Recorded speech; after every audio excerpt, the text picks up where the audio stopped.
You're probably wondering where I'm at. I'm kind of like cuddled up in an area because I was reading about this next lesson.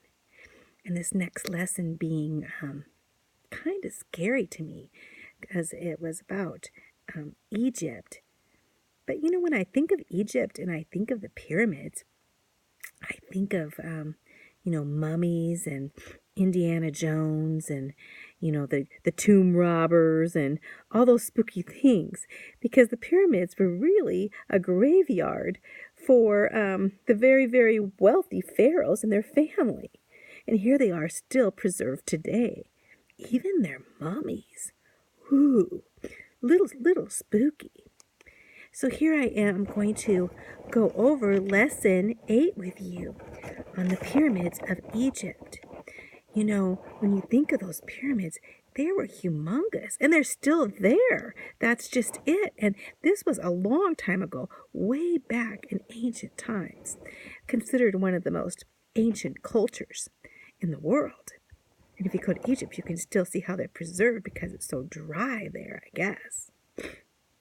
So let's get into our lesson. So we were talking about the Nile River. So when you think of the Nile River, I always think about Egypt because Egypt is right at the end, towards the end of the Nile River and along the Nile River, of course. And we have Upper Egypt and Lower Egypt back then. They were cut into two areas. And then there was Pharaoh, although he wasn't considered a pharaoh yet. His name was Menes, Menes. Some people say Menes and some say Menes. Kind of a spooky name. Anyway, he united Upper and Lower Egypt so that they would be just one Egypt. And the capital back then was Memphis, and that was in southern Egypt. So the pharaohs, when I think of them, they believed in life after death, but not the way we believe in life after death.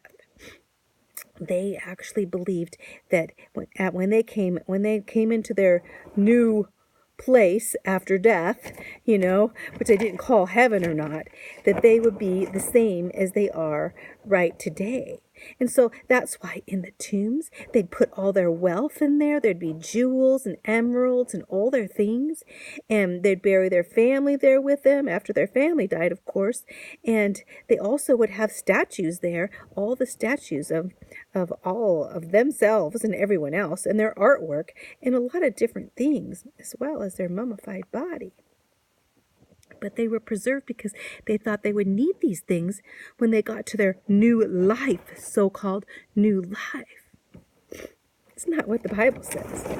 We're not going to be able to take anything there when we get to heaven but us, but our hearts and our souls, So it was kind of sad because, they would think they had their servants there and everything. So they would have everything there in that tomb, thinking that when they woke up there, they'd be, which is not true, of course.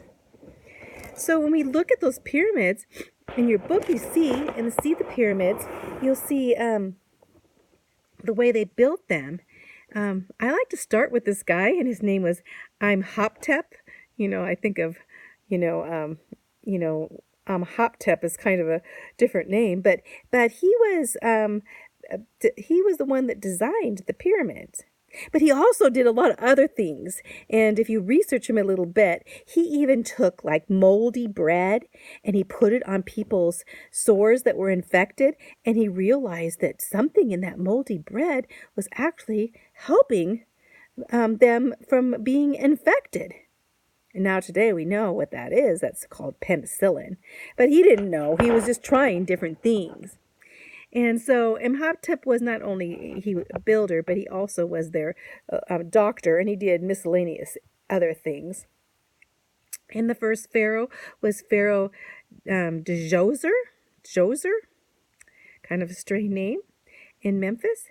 And he started building, and he used this way of building where he'd take basically things that look like rectangles, like big benches. And he put this on top and the next one on top and the next one on top would be smaller and smaller as he went up. And they called these mastabas. Very famous way of building pyramids. And so there's a lot of pyramids built in this mastabas way. And he kind of invented that way, although it's kind of like, when you think about it, it's kind of the way we might build something if you're doing Legos or something, huh? So anyway, they used limestone and also bricks in building it. Those are the materials. They also used a lot of slaves that worked on it, like hundreds and thousands of slaves. Later on, we'll see how they used the children of Israel as their slaves later on in history. But they always did. They had to use a lot because it took a long time, maybe even 100 years. I think it took 100 years to build some of those big pyramids. Look at your pictures and you'll see the bent pyramid. It's called the bent pyramid because it looks kind of bent at the top. Because as they were building, they thought, oh, this is not going to be really stable at a 52-degree angle, so we better change the angle as they got up. And so it looks like it has a bent top. And then all around the tombs, you'd see all these little structures, and there'd be other smaller tombs, kind of family tombs. It's like the graveyards were kind of like a family motto. And here they were for everyone. The whole city lived around these great big pyramid tombs. So as you look there, the pyramids of Giza, probably the most famous pyramids ever in Giza. The pyramids of Giza, Snefu was the pharaoh, and the pyramids of Giza were built by Khufu, and was Snefu's son. And Khufu, another name for him was Cheops. So if you see in the history books Cheops, that's him, famous pharaoh. And to honor the pharaoh Khufu, they built this big, huge tomb for him. And then Khufu's sons pyramid is right there. Khafre there, his son, and then they even have him for his grandson, Menkaure. So here we have these 3 pharaohs with these 3 huge pyramids right there, right in the midst of Giza there on the west bank of the Nile and next near where Cairo is now in Egypt. So the largest Khafre, his tomb was 481 feet tall. And you know how many? Did you see that? 2.3 million blocks of stone, 2.5 tons. And totally it weighed 6 million tons. That's heavy. That's pretty heavy. And how much stone? So it took like a century there to build that. And it's the largest stone building in the world back then. And the largest stone building even today. So in the world. And then you see the other 3 pyramids, and you see that picture in your book. You can look at that. And then there were also pyramids for the queens. And the queen mother there, Hetepheres, her tomb was there. There was also entrance halls, courtyards, and storage, and many statues there. Huh? Pretty spooky. You know, later on, it was a thing to rob those tombs. And if you robbed the tombs, you got in big, big trouble, that's for sure. They would kill you because no one's supposed to rob the dead. But, of course, those tombs had lots of wealth and gold and jewels and all kinds of things. Another thing, do you notice that picture there? They put these big statues, and one of the biggest statues there is called the Great Sphinx. It's quite a big statue. It's the largest statue, and it's in granite and limestone. It's 240 feet long, 10 stories if you put it on its side.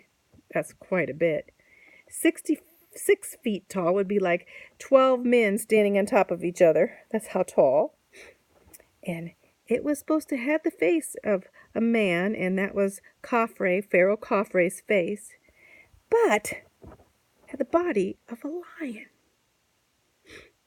As you can see, it's a very strange structure, and I guess he did that so that he can that we would remember him.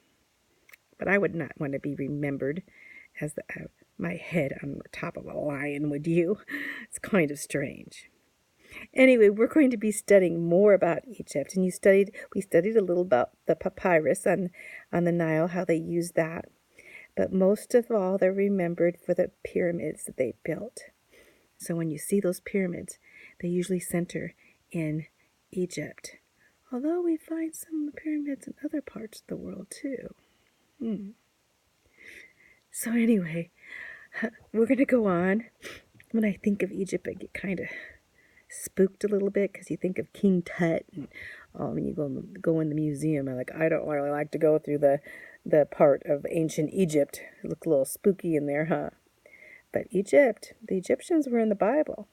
It talks about Egypt and the pharaohs, and the Bible talks about them putting God's people, the Jews back then, Israel, as slaves. And God came and delivered them. It's one of the greatest stories, and we're going to be going on to that story later on. And that God wants to deliver us from all kinds of anything that's spooky. That makes me feel a little bit better, doesn't it, you? Wow. Now I can take the different colors here and the darkness and everything, and that God makes everything light again. I think I'm going to go get out of this little